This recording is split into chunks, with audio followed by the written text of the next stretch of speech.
నమస్తే, welcome to our channel. నేను ప్రియాంకరావు. చిరంజీవి గారికి గట్టి షాక్ తగిలింది. అసలు అంటే హైకోర్టు సీరియస్ అయ్యింది. ఎందుకు సీరియస్ అయింది?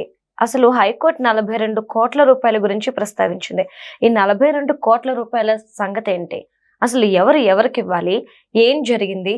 రీసెంట్ గా ఆయన కొన్ని కామెంట్స్ చేసి, కాస్టింగ్ కోచ్ మీద కామెంట్స్ చేసి కాస్త ట్రోలింగ్ కి గురైన సంగతి కూడా మనకు తెలిసిందే. మరి ఏ విషయంలో సీరియస్ అయింది అనేది తెలుసుకునే ప్రయత్నం చేద్దాం. మనతో మాట్లాడడానికి సీనియర్ జర్నలిస్ట్ సిఎస్ రావు గారు ఉన్నారు. ఆయన అడిగి తెలుసుకుందాం. నమస్తే సార్. నమస్తే సార్, చిరంజీవి గారు రీసెంట్ గా ఏదైతే ప్రెస్ అంటే ఒక చిన్నపాటి ఫంక్షన్ సక్సెస్ మీట్ లో మాట్లాడిన మాటలు ట్రోల్ కి అయ్యడం, తర్వాత చిన్మయి లాంటి వాళ్ళందరూ బయటకు వచ్చి మాట్లాడడం చూసాము. ఇది కొంచెం తగ్గుతుంది అనుకునేపాటికి హైకోర్టు బిగ్ షాక్ ఇచ్చింది చిరంజీవి గారికి. అసలు ఏంటి? అందులోనూ 42 కోట్ల గురించి అందరూ మాట్లాడుకుంటున్నారు. ఈ 42 కోట్లు ఏంటి? చిరంజీవి గారు మనశంకర్ వరప్రసాద్ సినిమా రిలీజ్ సందర్భంగా చివరి నిమిషంలో కోర్టు నుంచి ఆ సినిమాకి ప్రీమియర్ షోస్ అలాగే థియేటర్లో మల్టీప్లెక్స్లో అయితే 100 రూపీస్, సింగిల్ స్క్రీన్లో అయితే 50 రూపాయలు పెంచుకుంటూ మెమో ఇవ్వటం జరిగింది. ఆ మెమో ఎందుకు ఇచ్చారు అని చెప్పేసి హైకోర్టు హోమ్ సెక్రటరీగా ఉన్నటువంటి సివి ఆనంద్ గారికి, ఐపీఎస్ సివి ఆనంద్, ఆయనకి నోటీస్ కూడా పంపించింది.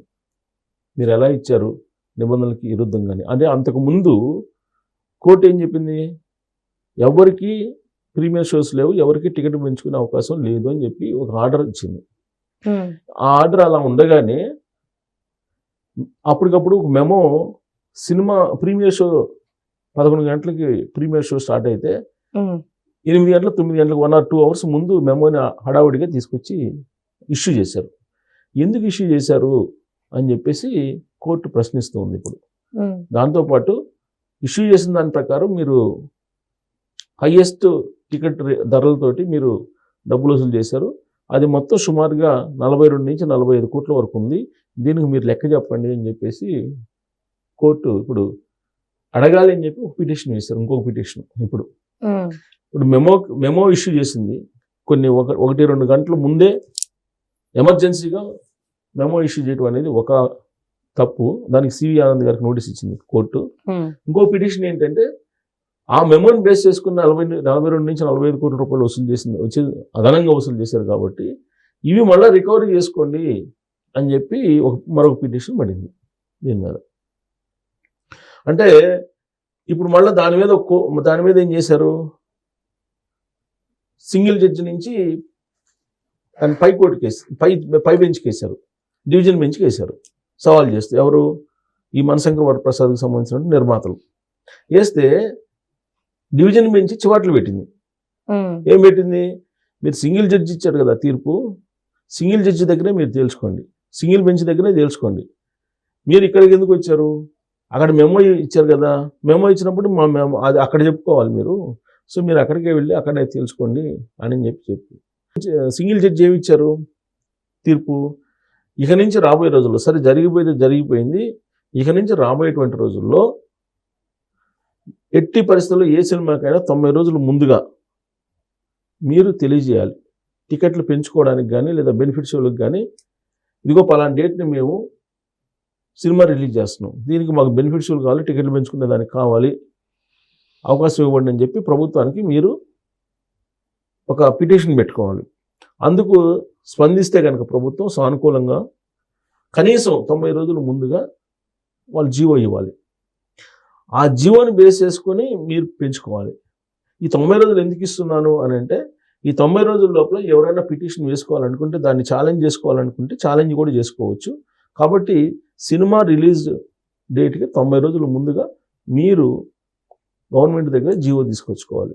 లేదంటే టికెట్ రేటు పెంచకూడదు, ప్రీమియర్ షోస్ వేయకూడదు అని చెప్పింది హైకోర్టు. ఇది సింగిల్ జడ్జి చెప్పింది. దీన్ని సవాల్ చేస్తూ పైకోర్టుకి వెళ్ళారు. మా 90 రోజులు కాదు, మేము సినిమా డేటు అప్పటికప్పుడు ప్రకటిస్తాం, అప్పటికప్పుడు మేము పెంచుకునే దానికి అవకాశాలు ఇవ్వాలి అని చెప్పి పిటిషన్ వేసి డివిజన్ బెంచ్కి. డివిజన్ బెంచ్ చివాట్లు పెట్టి సింగిల్ జడ్జి తీర్పు ఇచ్చింది కదా, ఆ తీర్పు కరెక్టేనా, ఆడ పోయి మాట్లాడుకోండి మీరు, ఆయన చెప్పిన దాంట్లో ఏదన్నా ఉంటే ఆయన సవరణ చేస్తాడు, మీరు వెళ్ళి అక్కడ తెలుసుకోండి అని చెప్పి అక్షంతలు వేసి పంపించింది. సో ఫస్ట్ నుంచి మనశంకర్ వరప్రసాద్ రిలీజ్ అప్పటి నుంచి కూడా చాలా వ్యూహాత్మకంగా న్యాయపరమైనటువంటి చిక్కుల్ని ఎదుర్కొంటూ వస్తుంది. న్యాయస్థానాలను కూడా ఒక రకంగా చెప్పాలంటే హైజాక్ చేసింది అని చెప్పి చెప్పొచ్చు. ఎలా అంటే మనశంకర్ వరప్రసాద్కి సంబంధించి ఫస్ట్ బుక్ మై షోకి కట్టడి చేసింది. ఎక్కడ కట్టడి చేసింది? మనశంకర్ వరప్రసాద్కి సంబంధించిన నిర్వాహకులు ఢిల్లీ హైకోర్టులో పిటిషన్ వేశారు. ఏం వేశారు ఆ పిటిషను? బుక్ మై షోలో రివ్యూలు ఇవ్వకూడదు, రేటింగ్ ఇవ్వకూడదు. ఇది వాళ్ళు వేసినటువంటి పిటిషన్. సరే, సోషల్ మీడియాలో అయితే ఎలాగో వాటిని ఆపలేరు. కానీ చాలామంది బుక్ మై షోకి సంబంధించినటువంటి రేటింగ్ కానీ రివ్యూలు కానీ నమ్ముతారు. ఎందుకు అని అంటే టికెట్ కొన్నటువంటి ప్రతి వాళ్ళకి రేటింగ్ ఇచ్చేటువంటి వెసులుబాటు వాళ్ళ యాప్లో ఇచ్చారు. వాళ్ళు ఆ వెసులుబాటుని కనుక కంటిన్యూ చేసినట్టు ఆ సినిమా ఎలా ఉంది అనేది తెలిసిపోయింది అది మరుసటి రోజుకి. కానీ రేటింగ్ ఇచ్చేటువంటి అవకాశం ఇవ్వాల, అలాగే రివ్యూ ఇచ్చేటువంటి అవకాశం ఇవ్వాలి. ఆ రెండు ఆప్షన్స్ తీసేయాలని చెప్పేసి ఢిల్లీ హైకోర్టుకి వెళ్ళి పిటిషన్ వేస్తే ఢిల్లీ హైకోర్టు ఏం చెప్పింది? ఈ రివ్యూలు రేటింగ్కి సంబంధించిన ఆప్షన్స్ తీసేయమని చెప్పి బుక్ మై షో చెప్తే బుక్ మై షో వాటిని తీసేసింది. సో దాంతో మెగా ఫ్యాన్స్ ప్రమోషన్ చేసుకున్నారు, ఊహాత్మకంగా ప్రమోషన్ చేసుకున్నారు. ప్రమోషన్ చేసుకొని ఆ సినిమాకి హిట్ టాక్ తీసుకొచ్చారు. నిజంగా కూడా యావరేజ్గా ఉన్నా కానీ అది హిట్ టాక్ వచ్చేసింది. ఒకవేళ హిట్ అయినా కానీ బ్లాక్ బస్టర్ అయితే కాదు కదా, దాంట్లో బలమైనటువంటి స్టోరీ అయితే లేదు. జస్ట్ కాకపోతే కూర్చొని ఒక ఎంటర్టైన్మెంట్ చేయొచ్చు, బోర్ కొట్టదు, ఎంటర్టైన్ చేయొచ్చు, ఒకసారి చూడొచ్చు. కానీ దాన్ని బ్లాక్ బస్టర్ హిట్ చేయడంలో మాత్రం ఖచ్చితంగా మెగా ఫ్యాన్స్ సంబంధించినటువంటి అత్యంత అద్భుతమైనటువంటి వ్యూహం ఉంది అని చెప్పడంలో ఎలాంటి సందేహం లేదు. ఆ కారణంగా రవితేజ ఫ్యాన్స్ ఏమంటున్నారంటే భర్త మహాశైలకు విజ్ఞప్తి అనేటువంటి సినిమా హిట్ అయింది అది, కానీ థియేటర్లు దొరకపోవడంతో అనుకున్న విధంగా ఓపెనింగ్స్ రాలేదు, కలెక్షన్స్ రాలేదు అని చెప్పి వాళ్ళు చెబుతున్నారు. ఇదంతా ఒక ఎత్తు అయితే ఆయన సక్సెస్ మీట్లు ఏమన్నారు? 1/6 సినిమా తప్ప అన్ని హిట్ అయిపోయినాయి సంక్రాంతి సందర్భంగా అని చెప్పేసి ఆయన అన్నారు. ఆ 1/6 ఇది రవితేజ సినిమా గురించి అంటున్నారని చెప్పి రవితేజ ఫ్యాన్స్ ఆయన మీద ట్రోల్ చేస్తున్నారు ఇప్పుడు చిరంజీవి. ఇదంతా జరుగుతున్నటువంటి తరుణంలో సింగర్ చిన్మయి ఏం చేశారు? అదే వేదిక మీద చిరంజీవి గారు చేసినటువంటి కామెంట్స్, కాస్టింగ్ కౌచ్ అనేది లేదు సినిమా ఇండస్ట్రీలో, ఒక గోల్ పెట్టుకొని ఆ గోల్ దిశగా వెళ్ళిపోవచ్చు అని చెప్పి ఆయన చేసినట్టు కామెంట్ మీద ఆవిడ రియాక్ట్ అయ్యారు.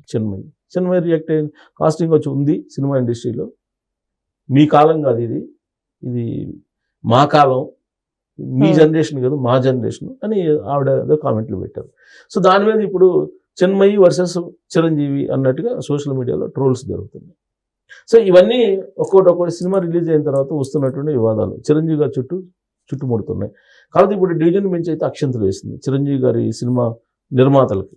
అక్షంతలు వేసి 90 రోజులకు ముందుగానే మీరు బెనిఫిట్ షోలకు కానీ టికెట్లు పెంచుకునే దానికి కానీ పర్మిషన్ తీసుకోవాలని చెప్పి కోర్టు ఇచ్చింది, సింగిల్ జడ్జి ఇచ్చారు. సో అదే ఫైనల్ అయినా అన్ని సినిమాలకి. సో కాబట్టి మనశంకర్ వరప్రసాద్ ఎఫెక్ట్ రాబోయేటువంటి సినిమాలు ఏవైతే ఉన్నాయో వాటి మీద క్లియర్గా ఈ 90 రోజుల గడువు అనేది పడబోతుంది. Thank you so much sir.